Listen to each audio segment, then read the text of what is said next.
हमारे चैनल राहुल रंगीला इंटरटेनमेंट को सब्सक्राइब करें, साथ ही बेल आइकन को दबाना मत। हमारा बैसाख दोसरा के भेले गे जान जान गे। अभी आप सुन रहे हैं सौम्य की प्रस्तुति।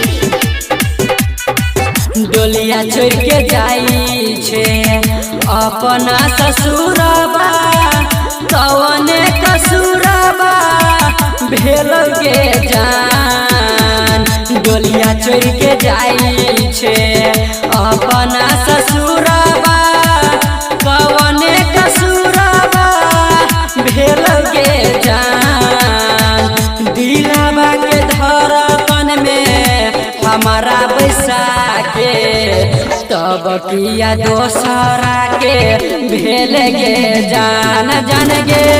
दिलवा के धड़कन में हमारा बैसाखे, तब किया दोसरा के भेल गे जान।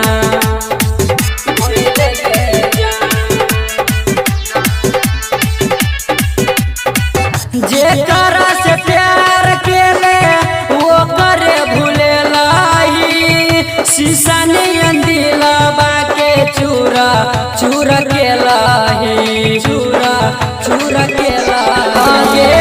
जेकरा से प्यार केलही वो करे भूले लाई, शीशा नियन दिलवा के चूरा चूरा के लाई।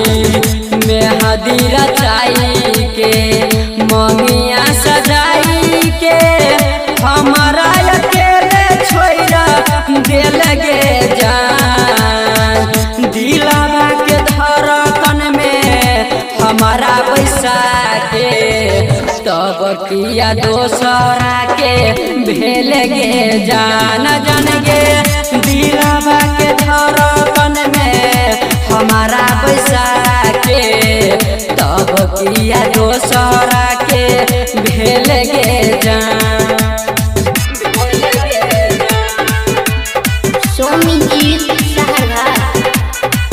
राइटर पंकज अजित देवेंद्र से मिल के, प्रेमी सिकंदर के निकाल दिल दिल से, निकाल दिल दिल से। राइटर पंकज अजित देवेंद्र से मिल के, प्रेमी सिकंदर के निकाल दिल दिल से। बोहिया छोड़ाई के हमारा कनाई के, सुनील हसन के साथ धैल गे जान। दिलवा के धड़कन में हमारा बैसाखे, तब किया दोसरा के भेल गे जान जान गे। दिलवा के धड़कन में हमारा बैसाखे, तब किया दोसरा के भेल गे जान। सौम्य सहरघाट।